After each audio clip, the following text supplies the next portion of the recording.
Para poder encontrar cómo resolver llamadas recursivas, que es lo que tenemos pendiente en este momento, vamos primero a analizar un poquito más lo que ocurrió con el ejemplo que hicimos con las cartas. Pero ahora lo vamos a hacer simplemente con números. Vamos a dejar a las cartas descansar. Vamos a pensar que nuestros datos eran 5, 2, 4, 7, 1, 3, 2, 6. Esta es la instancia a resolver con este algoritmo. Lo primero que hicimos fue separarlo en dos grupos, el 5, 2, 4, 7 y el 1, 3, 2, 6. El 5, 2, 4, 7 se separó a su vez en 5, 2 y 4, 7. Y del mismo modo, 1, 3, 2, 6 se separó en 1, 3 y 2, 6. Y luego cada una de estas parejas se separó ya en lo más pequeño posible. El 5, el 2, el 4, el 7, el 1, el 3, el 2 y el 6. ¡Ey! Esta forma se me hace familiar. Vamos a ver, hay un dato del que salen más datos y a su vez salen más datos. Esto tiene cara de un árbol. Y no cualquier árbol, porque de cada dato salen exactamente 2 datos. O sea que es un árbol binario. En realidad es un árbol binario completo, pero ese apellido ahorita no interesa tanto. Interesante. Veámoslo de otra manera. Yo tengo primero algo cuya n es 8. Es el tamaño del input inicial. Si yo veo la separación en dos grupos como la creación de dos subinstancias, las cuales a su vez serían dos subejecuciones del algoritmo, es como que esté dando una subentrada n igual 4 a la izquierda y una subentrada n igual 4 a la derecha. Luego repito esta misma lógica y podría tener en el siguiente nivel 4 subentradas de n igual 2. Y luego repito una vez más la lógica y es como que en el siguiente nivel tuviera 8 subentradas de n igual a 1. Y ya datos individuales son inseparables porque no hay nada que separar y por lo tanto llegaríamos hasta ahí. Y ahora más aún podemos apreciar cómo esto tiene forma de árbol. Ahora bien, esto es un árbol donde la cantidad de datos inicial es una potencia de 2. Pero vemos otro pequeño ejemplo solo para ver qué es lo que cambiaría. Digamos que tenemos esta instancia. 2, 9, 4, 3, 8, 7, 6, 5, 1. Un total de 9 datos, que definitivamente no es potencia de 2. De acuerdo al algoritmo, esto se separaría en dos partes. Y como la aproximación del punto medio se hace con flor, es decir, se aproxima hacia abajo, el pedazo de la izquierda es el que quedará más pequeño. Entonces nos quedarán los pedazos 2, 9, 4, 3 y 8, 7, 6, 5, 1. A la izquierda todo ocurrirá como ya lo hemos visto, el 2, 9, 4, 3 se separará en dos parejas y luego cada una de ellas se separará en sus datos. A la izquierda pues otra vez tenemos algo impar, 8, 7, 6, 5, 1, lo cual se separará en 8, 7 y 6, 5, 1. Este se separará en dos partes, 8, 7 y 6, 5, 1. Una vez más, la parte de la izquierda queda más corta porque tenemos 5 datos, lo cual no es divisible entre 2 y porque el flor aproxima hacia abajo, pues el lado izquierdo es el que se va afectado. A la izquierda, pues una parejita se separará como ya hemos visto y el 6, 5, 1 por la misma situación del flor se separará en el 6 y en la pareja 5, 1, la cual después por último se separará en el 5 y el 1. Haciendo el mismo árbol pero pensando en el input size, el tamaño de la entrada, tenemos que primero comenzamos con 9, separamos en 4 y 5, el 4 se separa en 2 y 2, cada uno de esos se separa en 2 unos, el 5 se separa en 2, 3, el 2 en 2 unos, el 3 se separa en 1 y 2 y ese último 2 se separa en 2 unos. Tenemos un árbol. Bueno, pero aquí están dos casos concretos de dos instancias del problema computacional concretas.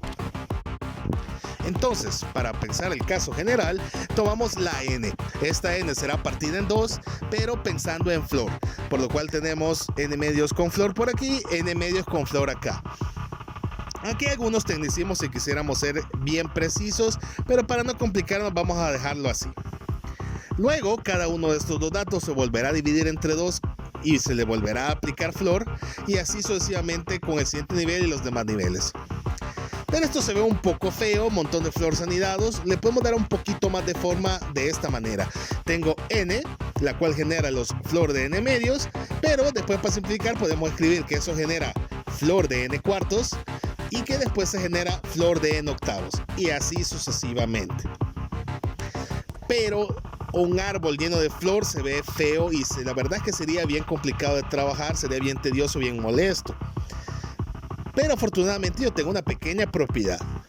Si yo tengo un dato A y a este A le aplico flor, yo sé que el resultado será siempre menor o igual que el dato antes de aplicarle flor. Es decir, flor de A será menor o igual que A. Esto, si lo pensamos un poquito, tiene sentido, porque si A es un entero y yo le hago flor, en realidad no le estoy haciendo nada, por lo cual el resultado será igual. Pero si es un dato con decimales, flor se los va a truncar, por lo que el resultado será un dato menor. Así que, aprovechándonos de esta propiedad, podemos decir, y bueno, esto en realidad, estrictamente hablando, no es una operación válida, pero lo importante es que me entiendan la idea. Si yo tengo todo este árbol lleno de flores, aplicando la propiedad, podemos decir que todo lo que tiene este árbol es menor o igual que este árbol. Es decir, el árbol con los mismos datos pero sin flor, viéndolos exactos. O lo que es lo mismo decir, el árbol pero asumiendo que n es potencia de 2 y por lo tanto todas las divisiones serán exactas. Pero entonces tengo esta alternativa y tengo esta alternativa. Tengo dos alternativas. ¿Cuál uso? Bueno, hace ratos que hemos dicho que cuando se trata de analizar algoritmos, tenemos que pensar en lo peor, lo más feo. Entonces me voy a quedar con lo más grande. Y como en la desigualdad, flor de A es menor o igual que A es peor en términos de eficiencia. Así que el árbol de la derecha es peor que el árbol de la izquierda. Y como es lo peor y además es más sencillo de manejar, pues me voy a quedar con ese y ese es el que vamos a analizar. En resumen, la moraleja es que si tenemos flor, podemos quitárnoslos aprovechando esta propiedad para trabajar con datos exactos. Observemos un poquito más el árbol. Lo que nos interesa es que cada padre tiene 2 hijos y a cada hijo le otorga la mitad de sus datos. Y este patrón se repite en cada nivel. Los que son padres en el segundo nivel, a cada uno de sus 2 hijos le va a dar la mitad de sus datos. Por lo cual podemos pensar que el dato clave de toda la situación es n medios. Es decir, tengo una cantidad de datos y lo parto entre 2. Porque eso es lo que se repite en cada nivel. Lo que pasa es que en el segundo nivel, la n que se recibe ya es n medios y eso es lo que se divide entre 2 quedando n cuartos. Pero el concepto es el mismo. Tengo una cantidad de datos y la parto entre 2. Así que volviendo al algoritmo, a la función merge sort, yo tengo una llamada recursiva y otra llamada recursiva. Ambas llamadas representan a los 2 hijos, a las 2 hijos que se van a generar a partir de este padre, donde a uno se le manda la mitad y al otro se le manda la otra mitad. Así que yo puedo decir que en la primera llamada recursiva tendrá un total que va a utilizar la mitad de los datos. Y la segunda llamada recursiva va a tener un total que utiliza la otra mitad de los datos. Esto lo puedo escribir como t de n medios más t de n medios más o de n, que ya sabíamos que resume el resto de este código. Ahora, estos dos términos son iguales, yo no tengo ningún problema en sumarlos, por lo cual aquí puedo tener 2t de n medios más o de n. Lo que es importante aquí es el patrón o la forma, el formato del primer término. Tengo un número multiplicando una t y adentro esta t tiene una operación con la n. Esto lo podemos generalizar, la forma de este término la podemos generalizar como a por t de n sobre b. Esta A y esta B tienen una interpretación directa en el contexto del árbol que hemos construido. A siempre es el número de hijos a generar el número de ramificaciones, que tiene relación directa con el número de llamadas recursivas. En este caso es 2 porque se generan 2 hijos porque hay 2 llamadas recursivas. Y B es la cantidad que divide a la entrada, cómo se va partiendo la entrada en estos hijos.